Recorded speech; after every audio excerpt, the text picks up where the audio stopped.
médico, especialista en informática médica y se desempeña como jefe de transformación digital de la Clínica Alemana de Santiago. Soy Luciano Muratore, cofundador de Guru, y en este episodio de Walk the Talk conversamos sobre la relevancia de los datos y la inteligencia artificial en la salud digital. Bueno, Alejandro, buenas tardes, bueno tenerte acá. Gracias por asistir a nuestro podcast. Quería arrancar, si te parece, preguntándote cómo definís tu rol en Clínica Alemana, tu rol actual y, bueno, cuáles son los proyectos, las tareas que tenés bajo tu órbita. Bien, gracias por la invitación.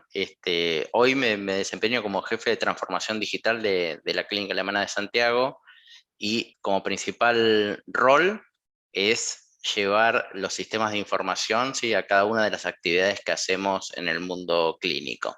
Está en relación con implementar tecnología y que esa tecnología sea utilizada de forma correcta. Quizás ahí está la primera parte o la parte más importante, ¿sí? Más que la tecnología propiamente tal, es el uso de la tecnología, que la tecnología sea implementada correctamente. Muchas veces vemos hospitales o lugares donde se implementa una tecnología que se utiliza, se subutiliza de forma muy grande. Entonces los beneficios, digamos, o lo que se esperaba no se cumple. Y no tiene que ver tanto con que la tecnología no da el ancho, sino como que en realidad nadie adoptó esa tecnología. Y entonces se terminan utilizando como canales auxiliares para suplir eso, ¿sí? Que uno lo ve mucho en los hospitales, que el uso del Excel, o el uso de, no sé, de WhatsApp o el uso de cualquier otro tipo de tecnologías para saltarse en realidad aquellos sistemas que están pensados para guiar ese proceso clínico y generar valor. Mi rol tiene que ver con que esa adopción tecnológica sea buena, sea duradera en el tiempo y genere finalmente los beneficios propios que es de implementar la tecnología. Bien, y bueno, valga la redundancia, es bastante innovador el rol también, ¿no? No es un rol que existió hace mucho. De innovación se habla no hace tanto, y roles como el tuyo también son bastante nuevos. ¿Cómo surge en la clínica alemana ese rol? Básicamente porque la dirección médica puso como uno de los drivers principales, digamos, la información. Y la realidad es que, ¿qué información vas a tener si los usuarios en realidad no utilizan correctamente los sistemas, digamos? Que es algo que ustedes también, digamos, ven cuando se meten en un proyecto nuevo, y es que hay información registrada, pero no representa la realidad, ¿sí? Entonces, todo lo que los sistemas de información permiten o permitirían hacer, pivotean por información correcta.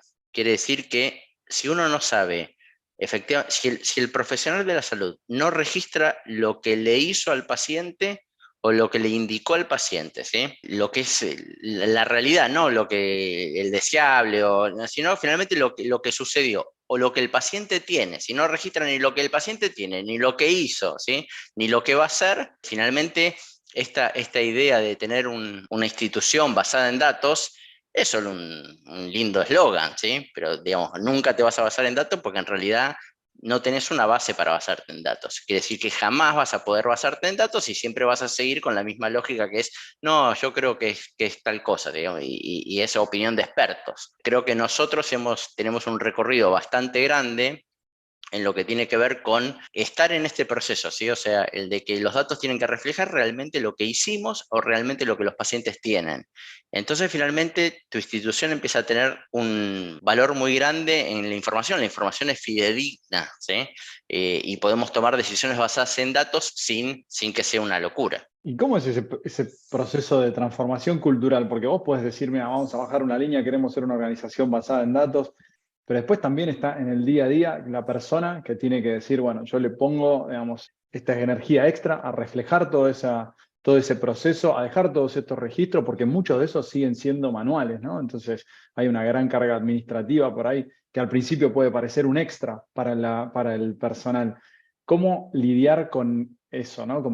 Porque al final tenés que lidiar con gente. Entonces, ¿cuál pensás que es la clave como para que ese equipo esté alineado con ese mismo objetivo? Realmente lo más difícil tiene que ver con eso, ¿sí? Y no existe la carga administrativa, ¿sí? Eso que alguien dice, no, esto es administrativo. ¿Qué es administrativo y qué es clínico, sí? Si lo clínico es solamente operar, y bueno, sí, el resto, digamos, pero es una visión como muy alejada en realidad de la realidad, ¿sí? Hay ciertos procesos que hay que cumplir para que los objetivos se terminen cumpliendo de la forma que uno lo espera, ¿sí? Entonces, esta división de clínico y administrativo a mí me incomoda, porque para mí no existe, digamos, algo así. Por supuesto que si los sistemas de información, ¿sí?, son terriblemente poco usables, la actividad que pedís a un profesional, él no puede encontrarle ningún tipo de valor agregado, se va a resistir y no va a querer hacerlo, o lo va a hacer mientras, digamos, alguien lo someta, y cuando se relaja lo va a dejar, porque finalmente no hay valor, ¿sí? O sea, todos nos vamos a resistir a aquello que no tiene ningún tipo de valor. Entonces, la clave está en encontrar dónde está el valor, ¿sí? O sea, cuál es el valor del ingreso del dato, cuál es realmente, qué es lo que de verdad presentar, digamos, al profesional. Entonces, nosotros vemos los sistemas de información justamente con eso, que es, hay muchas cosas que los sistemas a veces permiten hacer, pero que son poco valiosas, ¿sí? Y uno entonces finalmente se desangra en una actividad que tiene re poco rédito. Entonces solamente en realidad nos enfocamos en aquellas cosas que tienen, por lo menos que tienen valor para el grupo médico, o para el grupo de enfermeros, o para el grupo de kinesiólogos, digamos, para el grupo, digamos, con el que queremos hacer una actividad. Y aquellas cosas que para ellos tienen un valor, es más difícil, digamos, el decir, no, que esto es administrativo. No, digamos, si tiene valor, tiene valor, ¿sí? Tiene valor para el paciente. Quiere decir que hay algo que hacemos que permite, digamos, un beneficio. Y esas cosas a veces son más fáciles y otras cosas a veces son más difíciles, ¿sí? Porque el valor se ve, por ejemplo, posterior a que todos estén usando algo, ¿sí? Si yo armo finalmente un sistema de soporte a la toma de decisiones, vos vas a ver un valor. O sea, si un sistema te da un feedback, vos vas a ver un valor.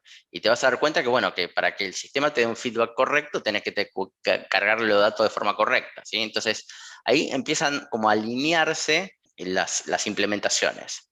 Lo que uno ve normalmente es que hay un sistema para ingreso de datos, ¿sí?, que después nadie ni siquiera explota, ni nadie, digamos, le da ningún valor, ninguna fruta, digamos, ¿no? Entonces, cuando vos le pedís a un profesional de la salud que ingrese datos porque hay que ingresar los datos, ¿sí? Y esa es toda tu máxima reflexión, no, es que es para que la dirección tenga datos, y ya vas muy mal, ¿sí? O sea, es muy difícil de remontar ese tipo de pedidos, ¿sí? Pero si él encuentra que el ingreso de datos tiene un beneficio al paciente que está atendiendo, ¿sí? Y ese es el principal rol que jugamos nosotros en el Departamento de Informática Biomédica, que es encontrar los sistemas, ¿sí? Nosotros construimos sistemas y buscamos sistemas, ¿sí? Y después los parametrizamos y los implementamos. Es justo encontrar estas cosas, ¿sí? Los sistemas, ¿sí?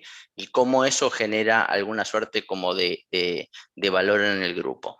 Hablaste de sistemas de soporte a la decisión de los profesionales. ¿Qué están haciendo hoy en Clínica Alemana? Sé que tienen una unidad específicamente de inteligencia artificial en medicina. ¿Qué es lo que están haciendo? ¿Nos puedes contar algunos ejemplos de estas soluciones que hoy ya están ayudando a la toma de decisiones a los profesionales?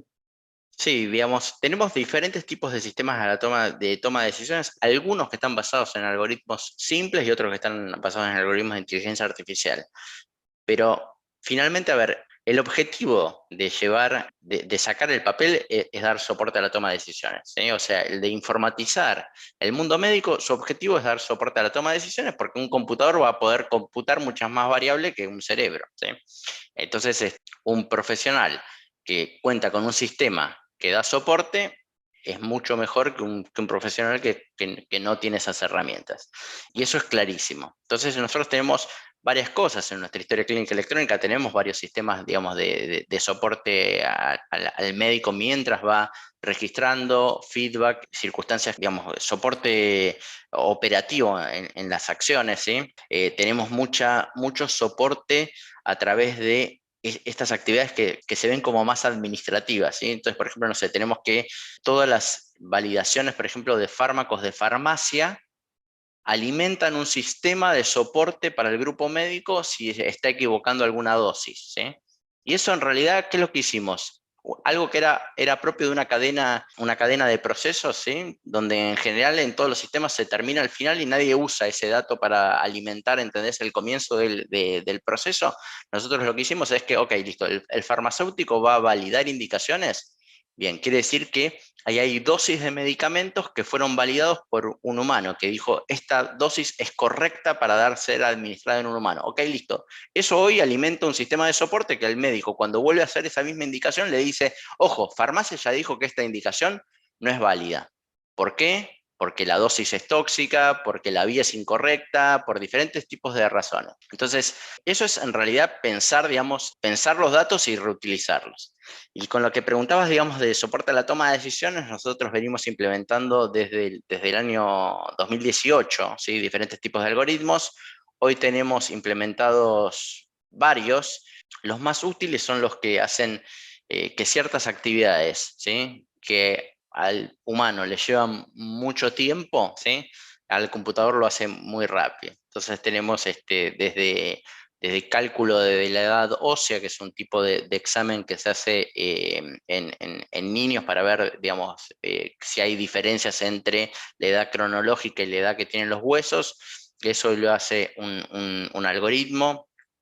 Tenemos una predicción del resultado final de una resonancia magnética, ¿sí? Este es un hardware y un software, digamos, que utilizamos, que lo ponemos al resonador, y lo que hacemos es que el paciente está un 40% menos de tiempo en el resonador, ¿sí?, que es un equipamiento que es muy incómodo para el paciente, ¿sí? Te ponen en un resonador, te ponen con un ruido infernal, y las resonancias en general tardan mucho tiempo, ¿sí? Tardan media hora, tardan 40 minutos. Entonces, que vos puedas decirle al paciente, mire, okay, lo vamos a meter en el resonador y tenemos en realidad un software que analiza la señal cruda y predice la imagen final, y ahorramos un 40% de usted dentro del resonador. Es fantástico, ¿sí?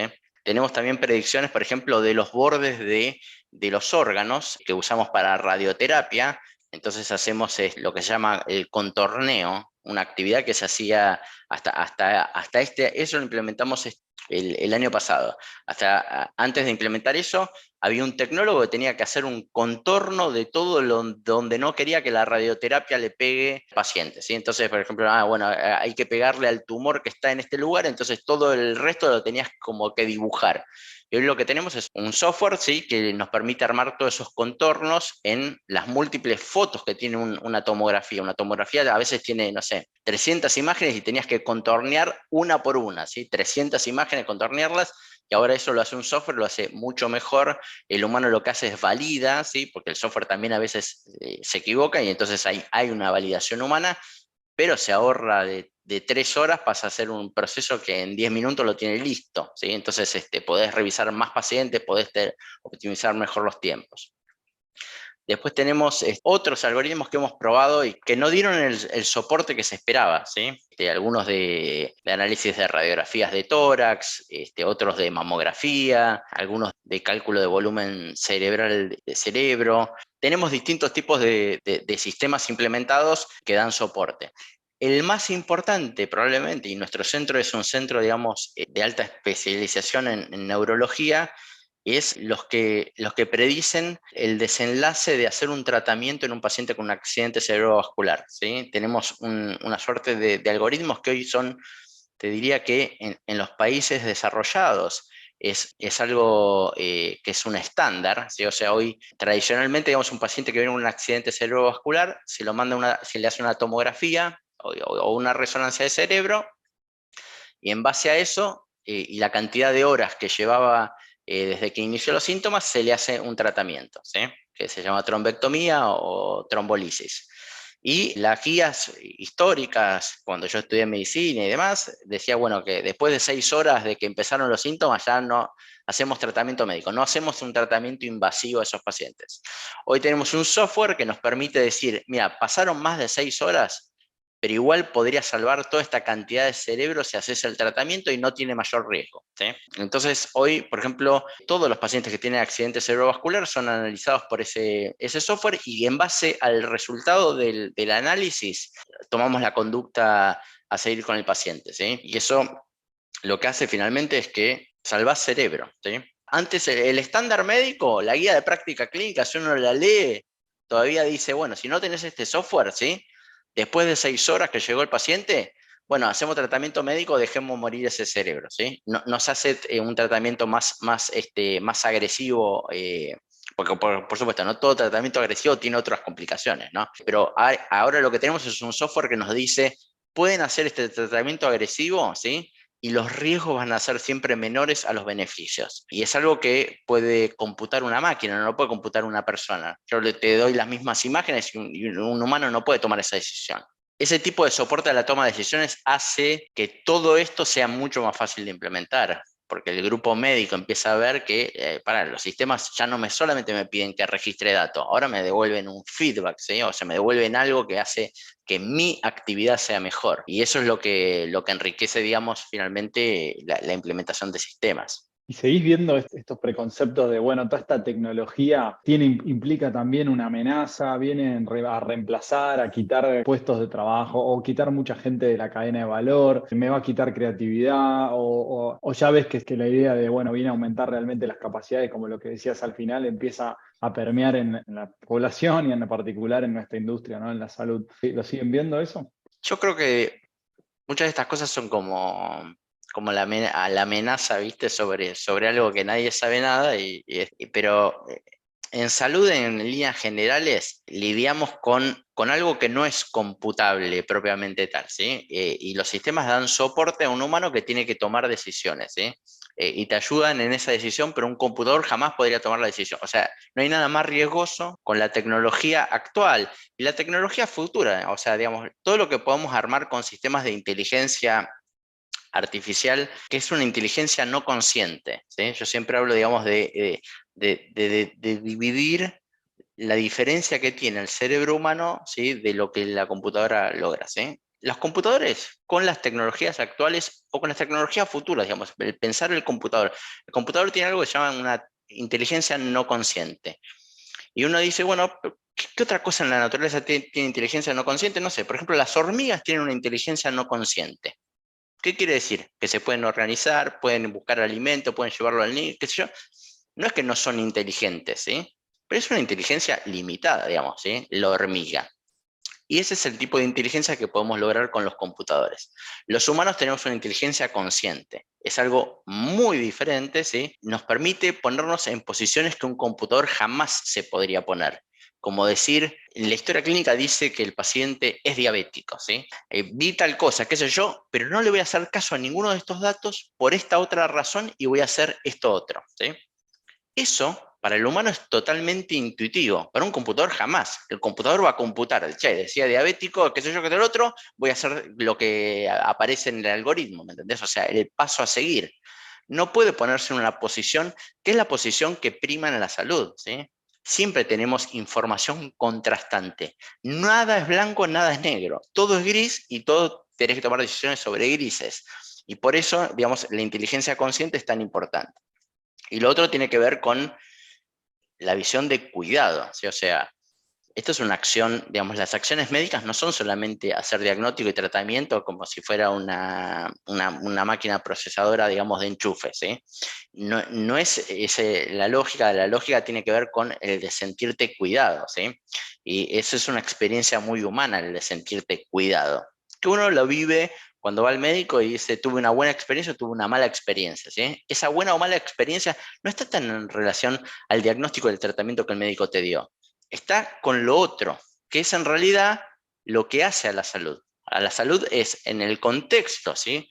De hacer un diagnóstico y dar un tratamiento, hay un contexto de soporte humano que solo los humanos damos, ¿sí? Entonces, si uno me dice, ¿cuánto te gustaría automatizar de la salud? Todo lo que sea automatizable, porque quiere decir que es una trivialidad tan grande que lo haga una máquina, ¿sí? O sea, todo lo que se pueda automatizar en medicina hay que automatizarlo. Ojalá fuera un montón, pero en realidad somos súper conscientes de que lo que podemos automatizar de la medicina es súper poco, ¿sí? Entonces, otras industrias van a ser mucho más como cambiadas, ¿me entendés? O sea, probablemente, digamos, lo que más cambia, lo que más le va a pegar es la parte del transporte, ¿sí? El día que toda la gente que se dedica a logística, ¿sí? Y a mover cosas de un lado para otro, sea reemplazado, porque eso lo hace una máquina 1000 veces mejor, no se cansa, lo hace en todo momento, y qué sé yo, esa masa de trabajo, ¿me entendés?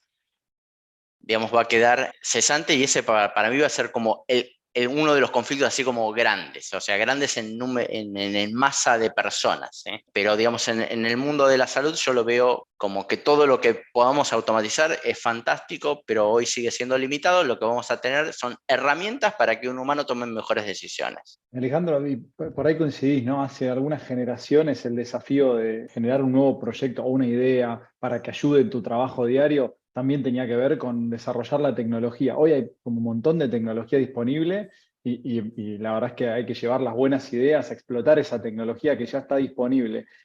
¿Cómo balancear porque también hay un montón de organizaciones, de empresas que están usando esa tecnología y tienen un montón de opciones, ¿no? Entonces vos, del lado de prestador, que tiene a disposición todo ese ecosistema tecnológico súper prolífero y muy atomizado, muy fragmentado, y que por otro lado también tiene necesidades muy particulares para las cuales tiene que desarrollar proyectos. ¿Cómo balanceás ir a buscar a la industria, bueno, nuevas soluciones y desarrollar las propias? ¿Dónde pensás que está ese equilibrio? ¿Cómo lo administrás en particular vos? Depende un poco, digamos, de esto de cuál es el valor, ¿sí? O sea, no sé, por ejemplo, hay ciertas cosas que son cadenas más productivas. Aquellas cosas que son cadenas productivas, como por ejemplo el laboratorio, anatomía patológica, ¿sí?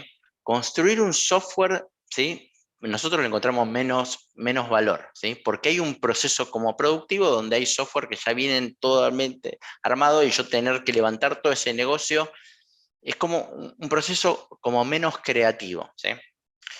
En aquellos procesos donde la cosa creativa, ¿sí?, tiene más lugar a lo productivo, ¿sí?, a veces conviene el de parar la pelota y decir, che, a ver, ¿qué es lo que hay en el mercado y cómo refleja eso? O si nos conviene en realidad ponerle nosotros, ¿sí?, la cabeza para resolver este tema de una forma creativa, ¿sí?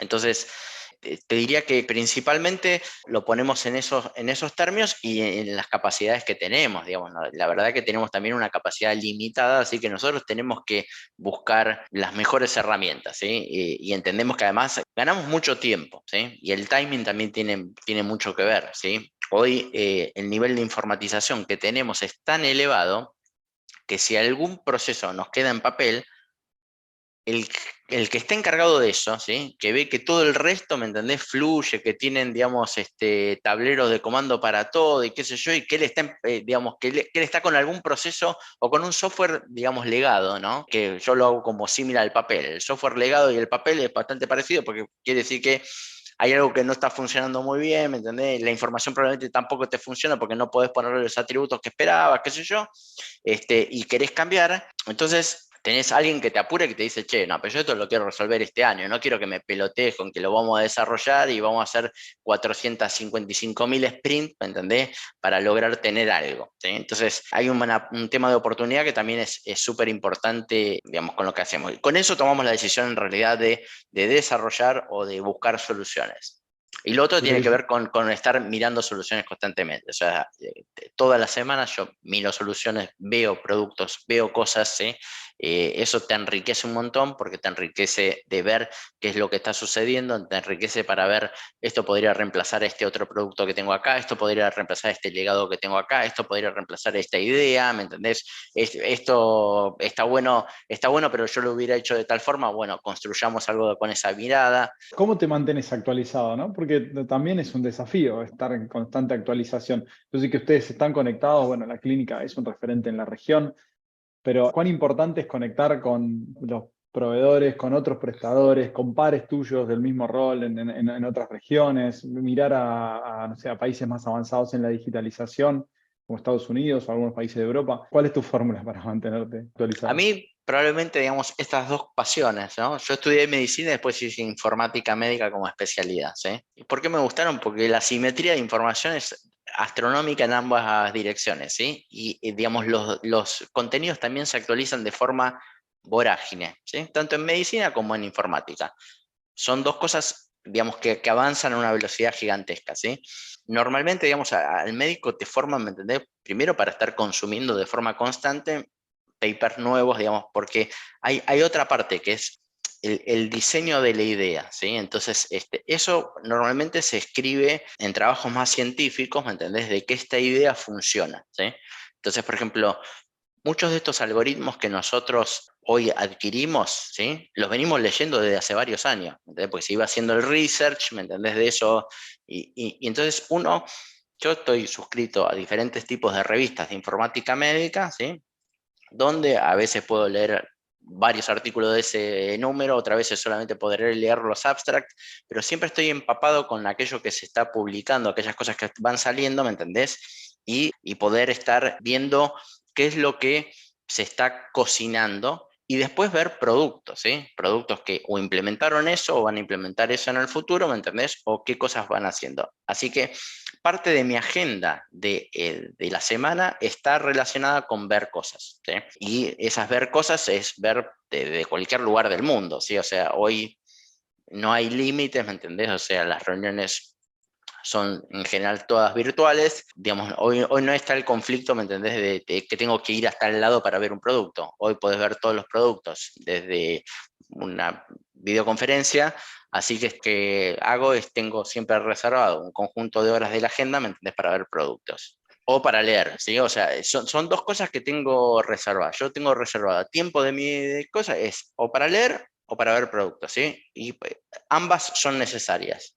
Ver solo sin leer también te empobrece, ¿me entendés? Tenés que lograr hacer constantemente, ¿sí? Pues con la cantidad de horas que le puedo poner a la semana es como yo valoro mi semana, ¿sí? Si la semana fue solamente producción y no leer ni ver nada, es mala. Alejandro, en Chile es uno de los países que más avanzado está dentro de la región en cuanto a digitalización, y ahí hubo un plan nacional de digitalización. ¿Cuál pensás que es el diferencial de Chile respecto a el resto de los países de la región? Yo creo que Chile hizo una apuesta en un momento que era difícil, digamos, apostar, y le puso recursos, ¿sí? Y no fue un eslogan, no, de verdad, bajó la cantidad de plata, digamos, hubo recursos, hubo bases, hubo licitaciones, hubo una parte que funciona súper bien, ¿sí? También es un país centralizado y eso también aporta muchísimo, ¿sí? En un país federal es extremadamente complejo, ¿sí? Porque en realidad cada región toma sus decisiones. En un país centralizado uno tiene ciertas ventajas que para este tipo de necesidades es espectacular, ¿sí? Los proyectos de informatización ministeriales de Chile fueron muy visionarios en su momento, tuvieron un empujón gigantesco, después se desinflaron, ¿sí? Muy lamentablemente, ¿sí? O sea, había adquirido un 90% de la atención primaria informatizada, un porcentaje de la atención de urgencia informatizada, y en el mundo hospitalizado, sí, que es el mundo difícil de informatizar, esa es la realidad, era muy bajo, ¿sí? Y bueno, en algún momento se hizo como un intento de, pongámosle todo el foco a eso, pero no se llegó finalmente a algo como cuando inició el proyecto de informatización. Entonces, independientemente de eso, ¿sí? Hay ciertas formas de financiamiento para lo que tiene que ver con el sector público, ¿no? Porque finalmente cuando uno dice, bueno, a ver, ¿quién no está informatizado hoy en Latinoamérica? ¿Sí? Y vos decís, no, es que el grado de informatización siempre tiene que ver con lo público, lo difícil de informatizar, ¿sí? Lo privado ya sabe que el papel es tanto más difícil, ¿me entendés?, que tener algún sistema, que algún sistema tienen. Pero en el mundo público, ¿sí? Digamos, depende de esfuerzos que tiene que hacer el ministerio para informatizar hospitales públicos, ¿sí? Y eso es la parte que te diría que es difícil y que tiene que ver con un montón de otras cosas, ¿no? También tiene que ver un poco con la visión y tener gente formada, ¿sí? Que toma decisiones. Entonces, los países que tienen en sus ministerios de salud gente que sabe cómo llevar adelante estos proyectos, llevan adelante estos proyectos y son muy exitosos, ¿sí? El caso es Uruguay, ¿entendés? Uruguay es el país más informatizado de la región, ¿entendés? Junto con Costa Rica. Y vos decís, che, pero ¿por qué? Y bueno, ¿cuál es la diferencia? Costa Rica, fantástico lo que hicieron, ¿sí? Dijeron, che, hay un solo sistema, implementamos el sistema en todos lados, entonces interopera por defecto, ¿me entendés? Y como todo es parte de un mismo seguro, el proyecto era también más fácil de implementar, ¿sí? Entonces, Costa Rica, altísimo nivel de informatización, porque tienen un solo software implementado a todos los niveles, en todos los lugares, ¿sí? Ese mundo, ¿sí?, que suena súper lindo y qué sé yo, es poco aplicable en otros países, ¿sí?, o imposible de aplicar en otros países. Entonces tenés, digamos, el ejemplo de Costa Rica, el ejemplo de Uruguay, donde tienen diferentes piezas de software que interoperan entre sí con una visión muy grande de la agencia de informatización, y el ejemplo de Chile, ¿sí?, que hizo, digamos, licitaciones públicas, bases públicas, ¿sí?, y financiamiento público para informatizar finalmente los sistemas de salud públicos. Tenés el caso de Argentina, que depende de cada una de las provincias, ¿sí? Hay provincias súper informatizadas, con proyectos espectaculares, hay poca coordinación entre provincias, ¿sí? Cuesta mucho llevar algo a nivel nacional, ¿sí?, y lograr que sea adoptado por el resto de las provincias, y después, bueno, tenés otras realidades en Perú. Colombia tiene una informatización también interesante, ¿sí?, como para hablar de algunos de los países de la región. Y Alejandro, en este contexto que planteas, ¿pensás que hay una oportunidad también para la región de hacer el catch-up y por ahí acelerar, teniendo en cuenta que a veces también el marco regulatorio por ahí es menos estricto y eso permite que por ahí haya más margen de maniobra para innovar, sobre todo en la explotación de la data, que es un poco lo que hablábamos antes? ¿Pensás que así como pasó, por ejemplo, en la parte financiera, ¿no?, donde la fintech de Latinoamérica se expandieron rápidamente? ¿Pensás que la salud tiene una oportunidad similar en ese contexto? Siempre es muy difícil, digamos, el de poner dos industrias que no tienen nada que ver, ¿me entendés? Pero que, claro, siempre sonaba lindo, ¿no? Dice, no, pero vas al cajero automático y sacas plata. Digamos, suena súper lindo, pero en realidad son actividades muy diferentes, y que que tienen que ver con esto, ¿sí? Que es, digamos, una cosa es informatizar por informatizar, ¿sí? Informatizar por informatizar no te va a generar buena data. Porque, digamos, vos lo que vas a hacer es simplemente vas a decir, bueno, en un momento dejo de ponerte papeles, ¿sí? Y tenés el sistema y todos van a cargar todo en donde le parezca, ¿sí? Y no vas a tener ningún dato, pero por lo menos no tenés papeles, ¿sí? Eso, ¿sí?, no es un buen camino. Es un camino que no te va a llevar a ningún lado, en realidad. O no sé a dónde te va a llevar. Te va a llevar finalmente a ahorrar en papel, ¿sí? Pero no te va a llevar a tener información. Si el camino es tener información, es un camino largo en salud, ¿sí? Y es un camino que requiere de alguna forma de gente que tenga la capacidad de llevar eso adelante, ¿sí? Y en eso estamos recontra flojos, ¿sí?, en comparación con los países desarrollados. Estamos muy flojos porque tenemos poca gente formada, y entonces tenés mucha gente que toca de oído y que lo hace con la mejor de las intenciones, ¿sí? Pero es como poner un dermatólogo a jefe de la unidad de cuidados intensivos, ¿viste? Y vos vas al hospital y decís, che, no, mira, el que no, tengo ahora en la unidad de cuidados intensivos tengo todos dermatólogos, ¿sí? La mortalidad es del 50%. Y dice, bueno, pero lo normal es el 50%. No, no es lo normal. Lo normal, digamos, si operás, ¿me entendés?, con profesionales que no tienen una formación para ese tema, ¿sí? Entonces, gran parte de la problemática latinoamericana para mí está relacionada con eso, que es, hasta que no formás un conjunto de personas que tengan esta actividad como principal actividad, ¿me entendés? No que lo hago de ida. ¿Sí? Yo hago, digamos, no sé, opero y además hago informática médica, ¿viste? Digo, o no sé, o es la enfermera que te la pasan 2 meses, 6 meses para hacer la informatización y después vuelve al piso de enfermería, ¿sí? Y tiene esta otra parte que requiere de profesionales que están dentro del ámbito de la salud. Es muy difícil, ¿sí?, informatizar un hospital, ¿me entendés?, con gente que no sea del ámbito de la salud, porque hay una dificultad, digamos, en la comunicación, en el de poder trasladar un mensaje que es difícil, ¿sí? Entonces, yo creo que todo esto juega como te diría que en contra de que estas cosas salgan bien, ¿sí?, en Latinoamérica. Vos ves en Estados Unidos, vos ves en Canadá, todas las universidades tienen formación en informática médica, todas. Y son programas gigantescos, un montón de gente, forman una cantidad astronómica, ¿sí? Los países europeos lo mismo. Y acá todavía nos falta eso, ¿sí? Entonces uno forma gente, esa gente, ¿me entendés?, empuja a mejores implementaciones.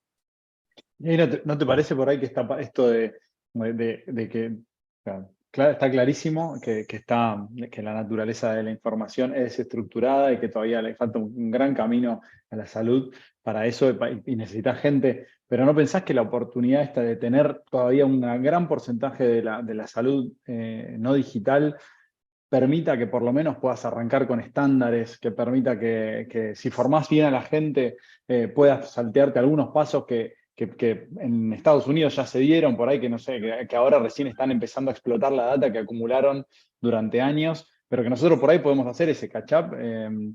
Pero bueno, No, seguramente tenga que ver eso, ¿no? Con respetar estándares, empezar a tener estándares, formación de gente. Quizás ahí radique la oportunidad. estoy totalmente de acuerdo, digamos, que la oportunidad del papel a un sistema mejor, ¿sí? Es mucho mejor de un sistema malo a otro sistema, ¿sí? Cambiar sistemas en un hospital es lo más difícil que hay, ¿sí? Porque los sistemas están enquistadísimos dentro de procesos operativos y que tienen que ver con la seguridad de la atención.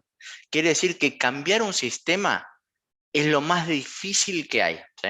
O sea, es mucho más difícil cambiar un sistema que implementar uno nuevo, por lejos, pero muy por lejos, ¿sí? Entonces, la oportunidad, por supuesto que está, por supuesto que todos los sistemas de ahora son 1000 veces mejor de lo que teníamos hace 10 años, ¿sí?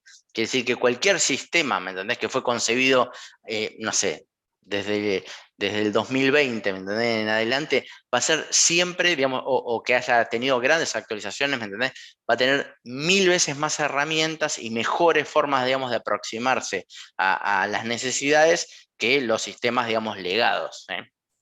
Pero la realidad es que en los hospitales estos donde todavía vive el papel, tenés también un montón de sistemas legados y tenés una cantidad de lugares donde se guardan los datos de los pacientes que es desopilante, ¿sí? Entonces tenés miles de Excel, ¿me entendés? Muy insegura la información, ¿sí? Entonces, finalmente uno es como que habla de, no, la importancia de la información, la importancia de la información, y te metes en los hospitales y te das cuenta que en realidad la información está súper insegura porque no hay nadie que le dio un vehículo seguro, ¿sí?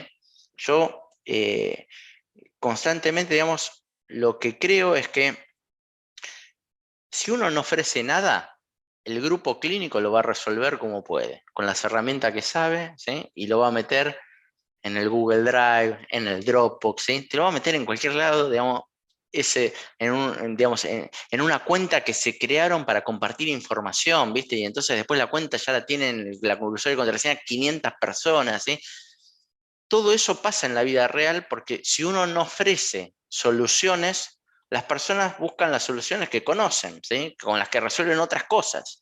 Pero en el mundo de la salud, digamos, esto tiene alto riesgo, ¿sí? Es como no tener ningún tipo de banco, entonces no, bueno, pero creemos en una cuenta y compartimos entre todos, ¿me entendés?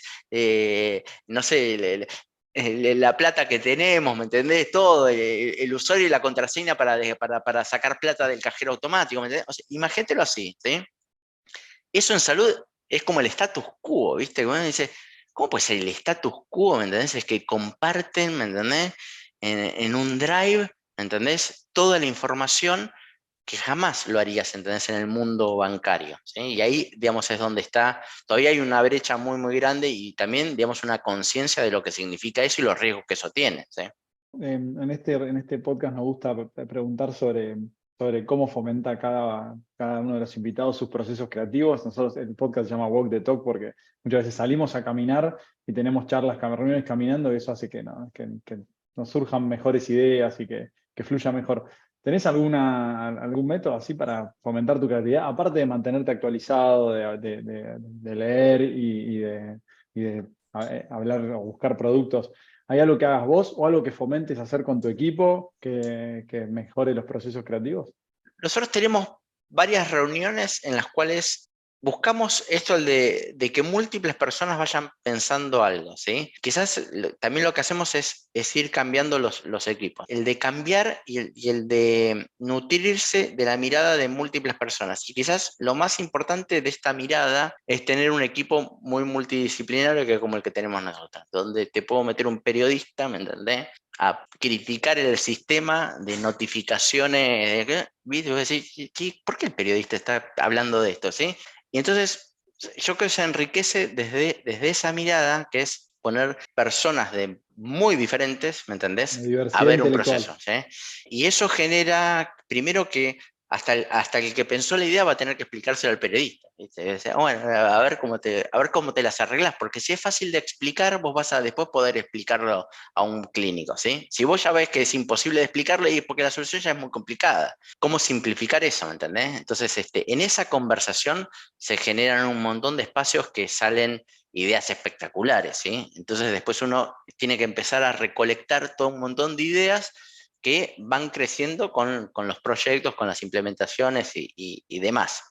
Te diría que principalmente tiene que ver con eso, ¿sí? No es una ceremonia que hagamos, digamos, de forma lúdica o presencial de alguna manera, lo hacemos, digamos, hoy por video en general, y como siempre, digamos, el de cualquier almuerzo siempre es bueno como para que se generen cosas, ¿sí? En el contexto craneaste una idea, tenías una idea, qué sé yo, qué sé lo otro, y de pronto almorzando, ¿me entendés? En conjunto con el equipo, sale algo nuevo, ¿sí? Buenísimo. Muchas gracias, Alejandro. Un gusto haberte tenido. Gracias por el tiempo, gracias por los conceptos. Bueno, muy contento de haber estado acá con vos. Muchísimas gracias por la invitación, ¿eh? Saludos a todos.